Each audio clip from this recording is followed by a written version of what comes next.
Yang kelima. Nah, yang kelima ini menarik.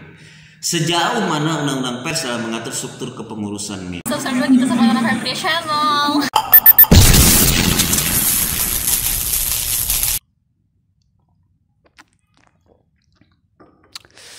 Assalamualaikum warahmatullahi wabarakatuh. Berjumpa lagi di channel Henry Nusa, channel yang akan membahas putaran wartawan, media, berita, hiburan, dan seni. Jangan lupa di like, di share, di komen, and subscribe. Ketuk tanda loncengnya. Iya, terima kasih yang terus setia atau sering menonton lah ya apa yang sering saya sampaikan di channel Henry Nusa. Baiklah rekan-rekan, hari ini kita akan membahas tentang apa ya? Ya, akan membahas masih di seputaran wartawan, di seputaran media dan seputaran berita. Kita runut dulu ya, seputaran berita. Karena apa?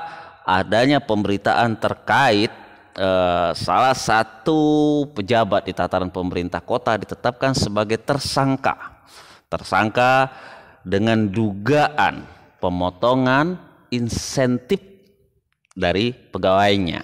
Nah, terkait media apa? Tersangka tersebut namanya ada di dalam tataran redaksi jambidaily.com. Tataran redaksi jambidaily.com, yaitu di media yang mana media online tersebut pemimpin atau penanggung jawab redaksinya adalah saya. Jadi agak sedikit menarik kan, adalah saya.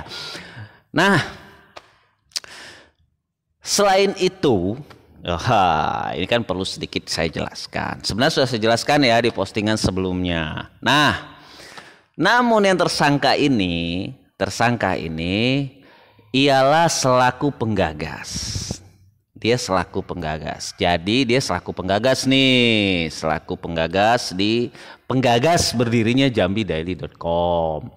Lantas apakah dengan dia selaku penggagas, dia jadi tersangka, lantas kami punya sikap buang saja? Ya, dia kan hanya penggagas ya, bukan tataran petinggi media di dalam jambidaily.com, tapi dia adalah penggagas, seorang inisiator, seorang penggagas. Pesan Bung Karno adalah negara dan bangsa yang besar tidak melupakan sejarahnya, tidak melupakan jas merahnya. Nah, begitu bukan?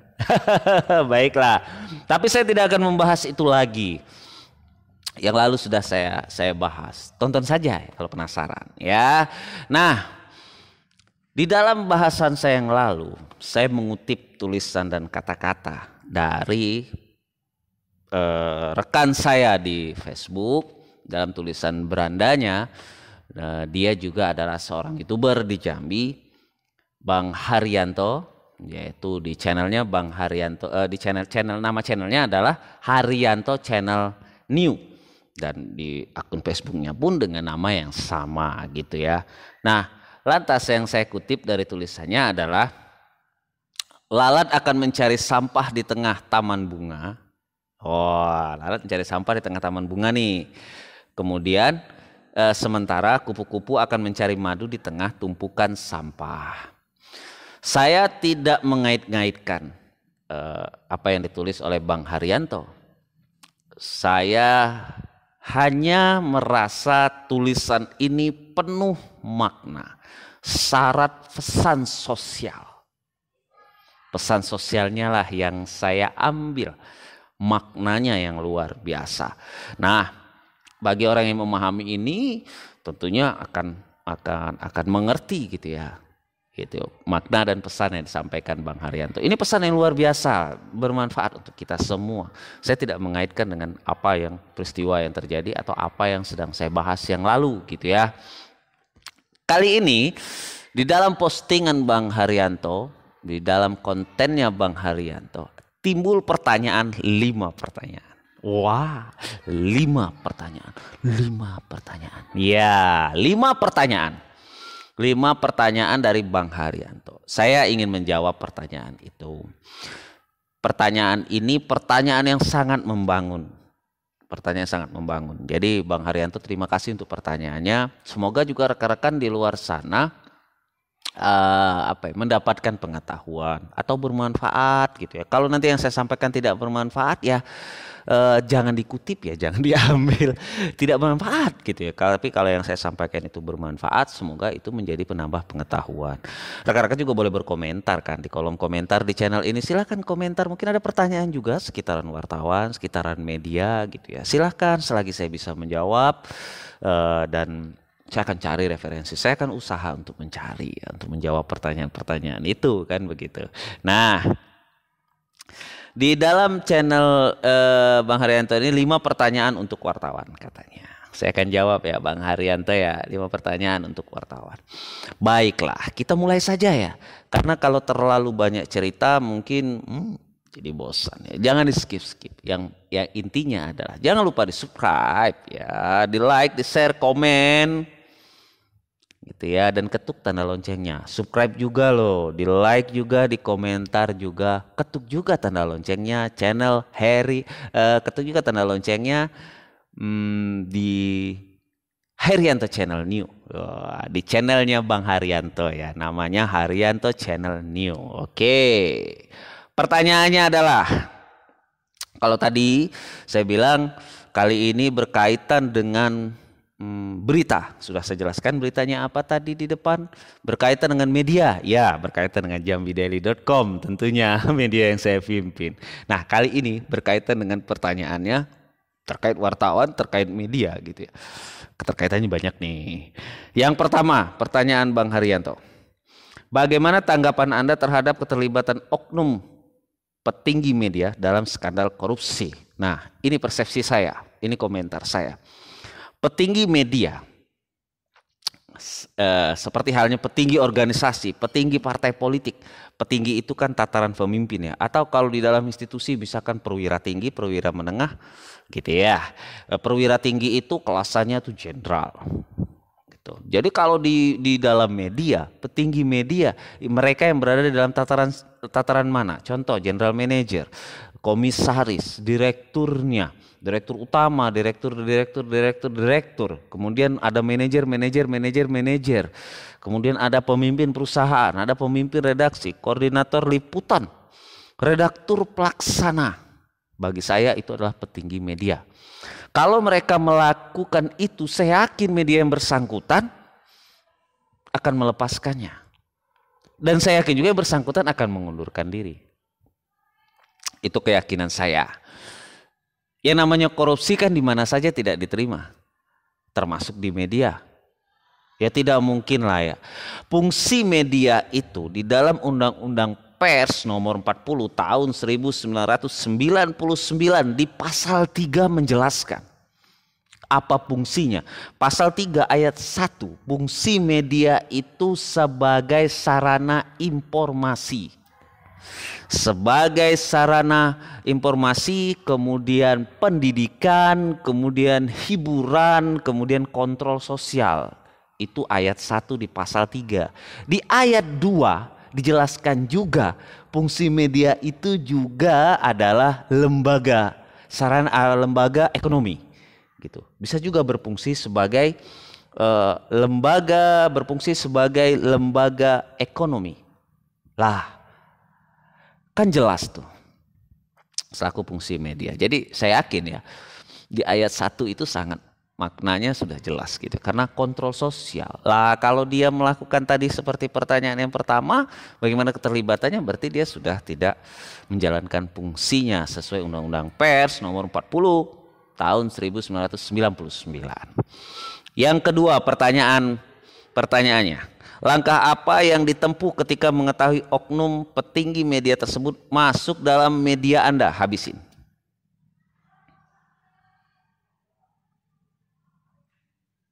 Begitu? Ya, begitu. Kalau saya ditanya tanggapannya, kalau ada rekan saya yang dalam tataran petinggi media di jambidaily.com, saya habisin.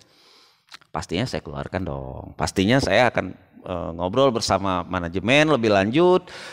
Ini karena sudah ada skandal ini, ya kita akan keluarkan surat pemecatan atau kita minta surat pengunduran dirinya. Dia mengundurkan diri saja dari media kita. Begitu tanggapan saya. Kalau itu terkait dengan media saya ya, tapi kalau dikaitkan dengan peristiwa yang kita bahas yang lalu, dia penggagas, dia bukan petinggi di jambidaily.com. Beda dong.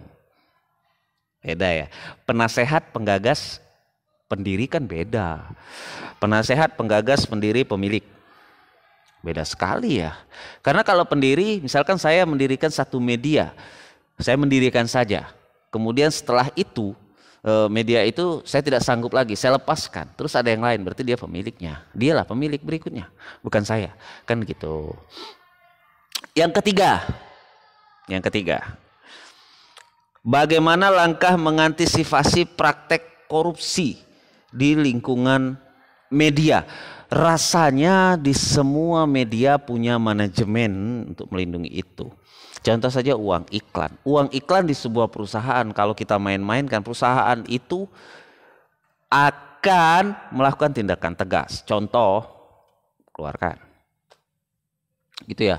Dan contoh juga akan diproses secara hukum. Saya pernah mengalami itu di sebuah perusahaan. Ada rekan saya dan dilaporkan ke pihak hukum. Dan biasa juga diberitakan juga gitu ya. Karena ini sudah menyangkut nama baik dan kredibilitas perusahaan media itu gitu. Jadi kalau mengantisipasi dari awal, karena laporan itu penuh dengan bukti-bukti dan segala macam terkait. Ya kalau di media mungkin lebih kepada, kalau praktek korupsi ini lebih kepada di iklan kali ya. Pastilah ya, karena di situ sisi bisnisnya kan. Yang keempat, bagaimana tanggapan Anda mengetahui oknum tersebut merupakan pejabat publik di salah satu instansi atau swasta? Kalau petinggi media dalam aturannya yang saya ketahui, ya karena akan kembali kepada wartawan. Wartawan itu, kalau contoh di PWI saja, Persatuan Wartawan Indonesia, dia menjadi anggota PWI itu kalau PNS tidak boleh. Dia jadi pengurus juga tidak boleh. Dia akan uji kompetensi wartawan itu juga tidak boleh. Itu sepengetahuan saya ya. Kalau salah tolong dikoreksi. Gitu ya. Kalau salah ya tolong dikoreksi. Maklum mungkin bacaan saya belum terlalu banyak gitu ya. Atau ada referensi yang saya lupa. Tolong dikoreksi.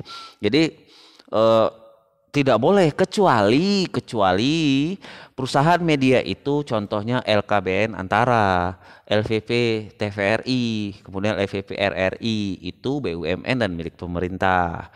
Itu boleh. Itu diatur kok, ada aturannya di PWI, ada aturannya. Nah, kalau aturan-aturan seperti itu rekan-rekan silakan diulik-ulik dan dilihat ya di laman, bisa di laman dewanpers.or.id atau di laman pwi.or.id dan laman organisasi pers yang lain gitu ya. Saya yakin organisasi pers yang lain juga punya ketentuan yang hampir sama menurut saya terkait aturan siapa yang jadi wartawan itu dan siapa yang bisa menjadi anggotanya gitu kan. Nah kalau pihak swasta, kalau bicara pihak swasta, dan rasanya rata-rata kalau pihak swasta itu dia adalah selaku pemilik gitu ya, pemilik modal, memang dia yang punya perusahaan itu gitu. Nah perusahaan medianya dia yang punya misalkan gitu. Kalau dia yang punya ya semua punya aturan masing-masing ya, karena ya kalau kami di Jambi Daily sendiri, jambidaily.com, pihak swasta ya memang pihak swasta pemiliknya, dia pemilik gitu ya, dia pemilik. Ini bukan petinggi media lagi, di atasnya petinggi media gitu ya. Ya contoh misal beginilah ya, Bang Karni Ilyas misalkan, dia petinggi media. Dia berada di TV One, tapi di atas petingginya siapa? Ada Pak Abu Rizal Bakri kan, gitu ya, dari FIFA Group itu. Kalau misalkan di Kompas Gramedia Group, misalkan ada Pak Yakob Utama, misalkan itu. Petingginya siapa?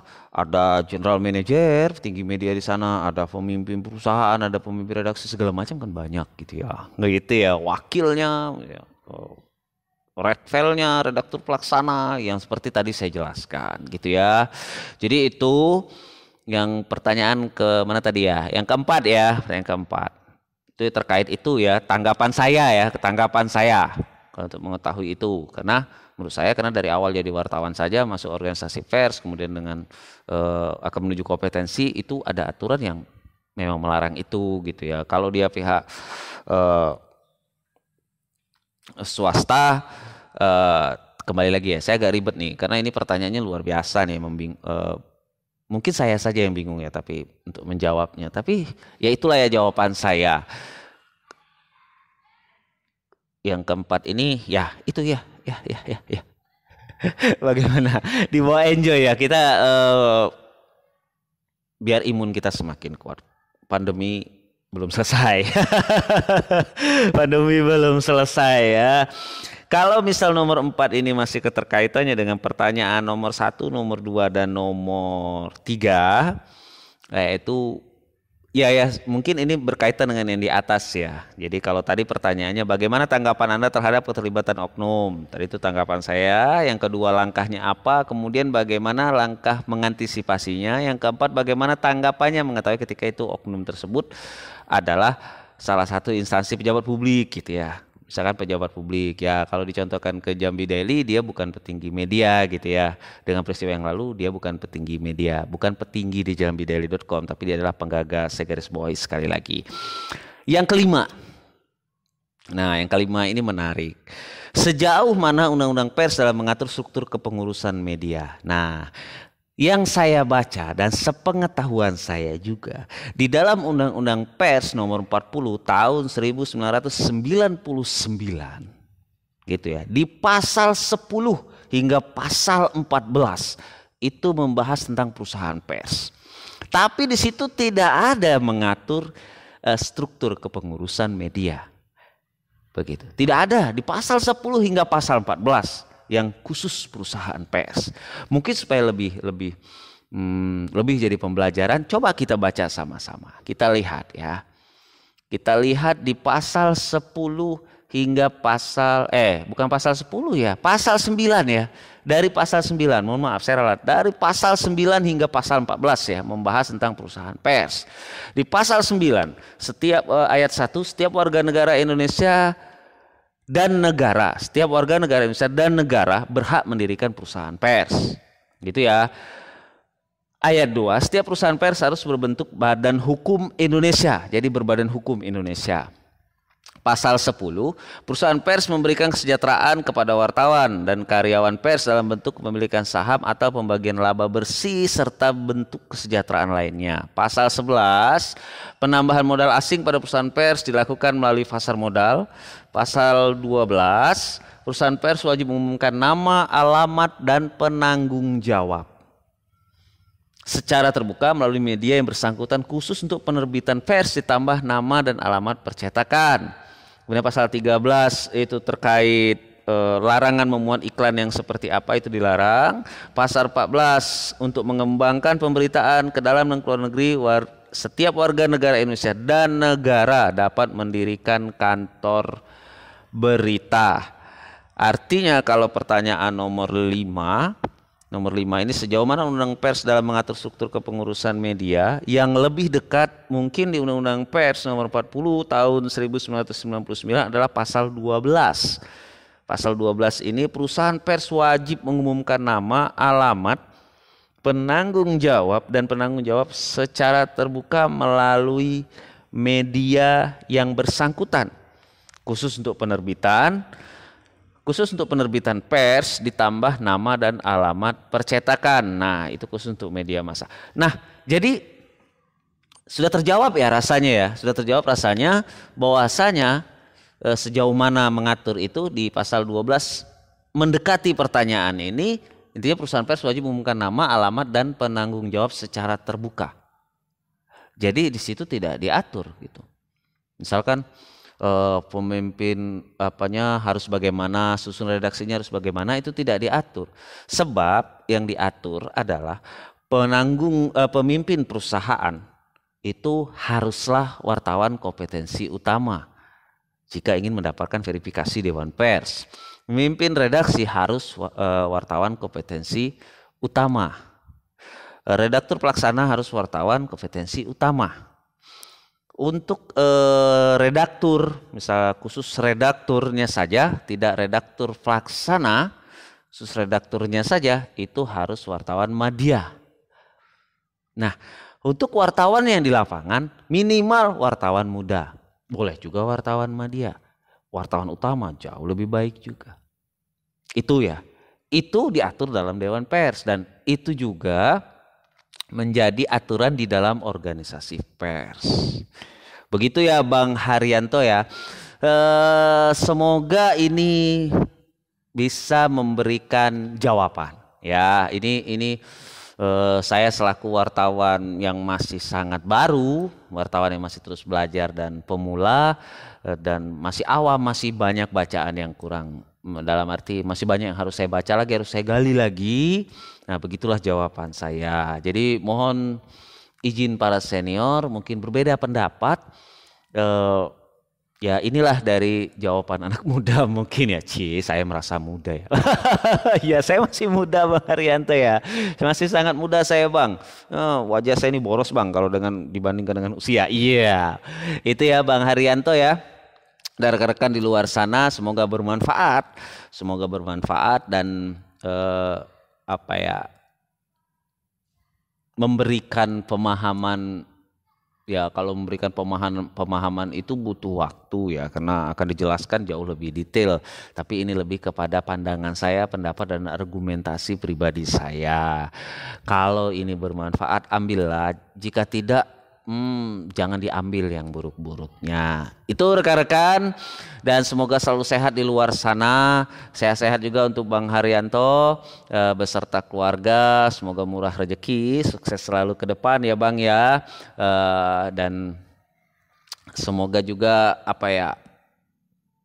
pertanyaan-pertanyaan seperti Bang Haryanto ini adalah membangun Pers Indonesia jauh lebih baik ke depannya dan menjadi masukan yang berharga bagi saya dan kami, tentunya terkhususnya kami di jambidaily.com dan siapa saja ya mungkin yang melihat konten ini. Dan rekan-rekan boleh juga dong bertanya, silahkan rekan-rekan yang lain silahkan berkomentar di kolom komentar, ada kolom komentarnya, silahkan. Jadi jangan hanya di like saja, tapi di komentar boleh, di share, subscribe, ketuk tanda loncengnya.